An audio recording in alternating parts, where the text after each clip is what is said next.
Hello, welcome back. ഇന്നത്തെ ദിവസത്തിലേക്ക് എല്ലാവർക്കും സ്വാഗതം. അപ്പോൾ എല്ലാവർക്കും സുഖമായിരിക്കുമല്ലോ? അൽഹംദുലില്ലാ, എനക്കും മക്കൾക്കും ഇവിടെ സുഖമാണ്. അപ്പോൾ ഇന്നത്തെ വീഡിയോ എന്താണ്, നല്ല പൊന്തി വന്നിട്ടില്ല നെയ്പ്പത്തലാണ് കേട്ടോ. അപ്പം ഞാൻ ചുടുന്ന രീതി എങ്ങനെയാണ്, ഞാൻ അരിവെള്ളത്തിലിടുന്ന രീതി എങ്ങനെയാണ് എന്നുള്ളത് നിങ്ങൾക്ക് കാണിച്ചു തരാം. നിങ്ങളെങ്ങനെയാണോ നെയ്പ്പത്തൽ ചുട്ടിട്ട് ശരിയാവലുണ്ടോ? എനിക്ക് ആദ്യമൊന്നും ശരിയാവില്ലായിരുന്നു കേട്ടോ. ചുട്ടിട്ടുണ്ടെങ്കിലും അത് ലാസ്റ്റ് കടുമ്പിലേക്കോ കുഞ്ഞിപ്പത്തലിലേക്ക് ഇരിക്കട്ടോ പോയിട്ട് അത് അവസാനിക്കുക. പക്ഷെ ഇപ്പം ഞാൻ 3-4 പ്രാവശ്യം ചുട്ടിട്ട് നല്ല വൃത്തിക്ക് നല്ല ബോൾ പോലെ പൊന്തി വന്നിരുന്നു കേട്ടോ. അപ്പം ഞാൻ മിൽക്ക് മേഡിൻ്റെ ക്ലാസ്സിന് 3 ഗ്ലാസ് പൊയിങ്ങല്ലരി എടുത്തിട്ടുണ്ടെങ്കിൽ മുക്കാ ആ ടിന്നുണ്ടല്ലോ, ഇപ്പോൾ മിൽക്ക് മേഡിൻ്റെ ടിന്ന് അറിയാലോ എല്ലാവർക്കും, അതിന് 3 ഗ്ലാസ് പൊഴിങ്ങല്ലരി എടുത്തിട്ടുണ്ട് എന്നുണ്ടെങ്കിൽ 3/4 ഗ്ലാസ് പച്ചരിയാണ് ഞാൻ എടുക്കൽ കേട്ടോ.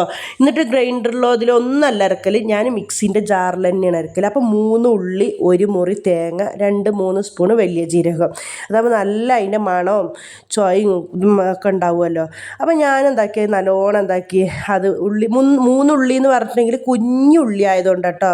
നമുക്ക് ചെറിയ ഉള്ളി ഉണ്ടെന്നുണ്ടെങ്കിൽ ഒന്നും കൂടി ഇതായിരിക്കും, പക്ഷേ എൻ്റെ അടുത്ത് ഇപ്പോൾ ഇതല്ല, അതുകൊണ്ട് ഞാൻ ഇതെടുത്താണ്. അങ്ങനെ 3 ഉള്ളിയും 1 മുറി തേങ്ങയും 3 സ്പൂൺ ഉണ്ടല്ലോ ഡബ്ബികളിലൊക്കെ കിട്ടുന്നത്, അതിനില്ല വലിയ ജീരകം ഇട്ടിട്ട് നല്ല കുഴച്ചെടുക്കുമ്പോൾ തന്നെ നല്ലൊരു സ്മെല്ല് വരും കേട്ടോ.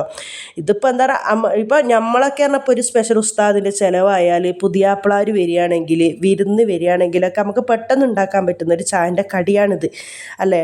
ആരാണെങ്കിലും അല്ലെങ്കിൽ നെയ്പ്പത്തിരി, അല്ലെങ്കിൽ നെയ്സ്പത്തിരി, അല്ലെങ്കിൽ നെയ്പ്പത്തലി, ഈ 2 സാധനം. അപ്പം നല്ല മിക്സിൻ്റെ ജാറിലിട്ട് നല്ല അരച്ചെടുത്തിട്ടുണ്ട് കേട്ടോ. ഇതൊക്കെ ഒന്നും ഞാൻ ഉപയോഗിക്കില്ല. ഇതിപ്പോൾ എത്ര 1 കിലോത്തിൻ്റെ അടുത്തുണ്ടല്ലോ, അപ്പോൾ അത്രയൊന്നും വേണ്ടല്ലോ നമുക്ക് ചായക്ക് രാവിലെ നാഷ്ടയ്ക്ക്.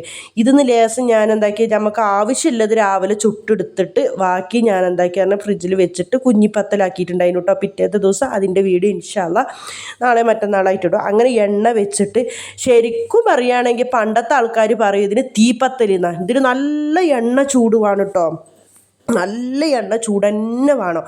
നമ്മൾ അല്ലാത്ത കടികളൊക്കെ നല്ല എണ്ണ ചൂടാക്കിയിട്ട് പിന്നെ അത് തീ കുറച്ച് വെച്ചിട്ട് വേവിക്കൂലേ, ഇതിന് നല്ല എണ്ണ ചൂട് തന്നെ വേണം. ഇതിന് ശരിക്കും പത്തലാണ് തീപ്പത്തലി തന്നെ ഇതിന് പറയണം. തീ നല്ല ചൂടും വേണം, എണ്ണ ചൂടും വേണം. പക്ഷെ ഏറ്റവും വലിയ ടാസ്ക് എന്താ പറഞ്ഞിട്ടുണ്ടെങ്കിൽ ഇത് എണ്ണയൊക്കെ പരത്തിയിട്ടിടലാണ്. എപ്പം നെയ്പ്പത്തല് പൂരിയൊക്കെ ചുട്ടോ അന്ന് എൻ്റെ കൈ പൊള്ളൽ നിർബന്ധമാണ്, അല്ലെങ്കിൽ കൈ അല്ലെങ്കിൽ മുഖത്തേക്ക് തെറിക്കൽ, ഇതെനിക്ക് നിർബന്ധമുള്ളൊരു കാര്യമാണ് കേട്ടോ.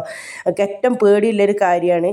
പിന്നെ നമ്മളെ മക്കൾക്ക് നമ്മൾ ഉണ്ടാക്കി കൊടുക്കണമെങ്കിൽ നമ്മൾ പൊള്ളലും ഇതും നമുക്ക് അറിയൂല, കാണൂല, അതാക്കൂല നോക്കിയൊരു കാര്യമല്ലല്ലോ. തവക്കൽത്തു അലല്ലാ, അള്ളാഹിനെ വിചാരിച്ചിട്ട് നമ്മൾ ഓരോ പണികൾ അങ്ങനെ ചെയ്യുക, പോവേണ്ടടത്തേക്ക് പോകുക, വരിക, റബ്ബിനെ മുന്നിൽ നിർത്തുക. വേറെ ആരുമല്ല, റബ്ബല്ല നമുക്ക് എന്ത് സംഭവങ്ങൾ തരുന്നത് റബ്ബാണ്. അപ്പം നമ്മളെന്താക്കുക, റബ്ബിനെ മുന്നിൽ നിർത്തിയിട്ട് നമ്മളങ്ങ് ഇറങ്ങുക, നമ്മൾ ചെയ്യുക. അപ്പോൾ അതിനുള്ളതായി അതിനുള്ളൊരു വഴി കാണിച്ചു തരും. അപ്പോൾ നല്ല പൊന്തി വന്നിട്ടുണ്ടായിരുന്നു, നല്ല സോഫ്റ്റും ഉണ്ടായിരുന്നു കേട്ടോ. ചിലത് നമുക്ക്